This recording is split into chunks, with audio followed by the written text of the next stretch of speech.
பிறகு நான் பெரும்பான்மையை நிரூபிக்கப்பட்டு விட்டது.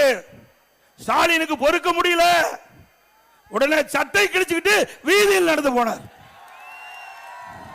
திரு ஸ்டாலின் அவர்களே, இந்த சட்டமன்ற தேர்தல் முடிந்த பிறகு அன்றைய தினம் சட்டை தான் கிழிச்சிட்டு போனீங்க.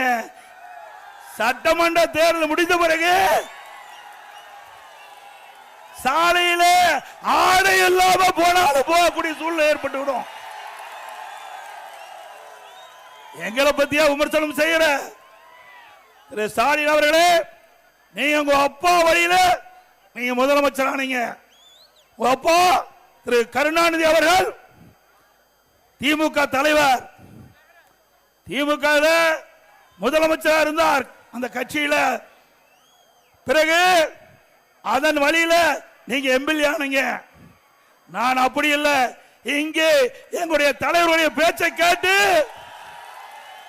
உழைத்து படிப்படியா எங்களுடைய இந்த மக்கள் கழக நிர்வாகிகள் தொண்டர்கள் இந்த பதவி கொடுத்து உங்க முன் பேசுறேன். என்னுடைய பதவி உழைப்பால் பெற்ற பதவி. உங்களுடைய திரு ஸ்டாலினுடைய பதவி அப்பா திரு ஸ்டாலினுடைய அப்பால் அடையாளம் காட்டப்பட்ட பதவி, உழைப்பால் வந்த பதவி அல்ல. 1989ஆம் ஆண்டு அவரும் முதல் எம்எல்ஏ திரு ஸ்டாலின், நானும் சேவல் சின்னத்தில் வெற்றி பெற்று முதலாக எம்எல்ஏ வந்தேன்.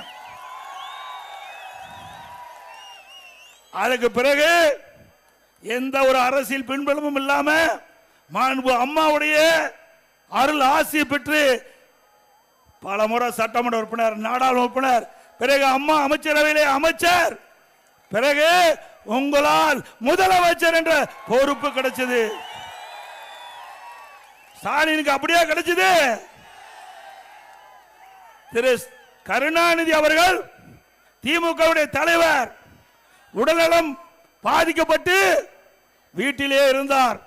வெளியிலே வர முடியாத சூழ்நிலை கூட திரு ஸ்டாலினை நம்பி திமுக கட்சி பதவி கொடுக்கல. திமுக கட்சியுடைய தலைவர் பதவியை ஸ்டாலினுக்கு கொடுக்கல.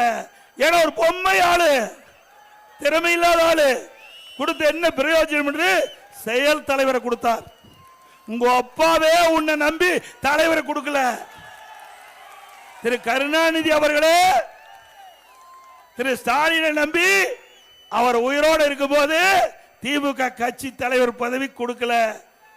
அப்படிப்பட்ட நபர் தான் இன்றைய முதலமைச்சர் ஸ்டாலின் அவர்கள் என்பதை மறந்துவிட்டு பேசிக் கொண்டிருக்கின்றார். ஸ்டாலின் அவர்களே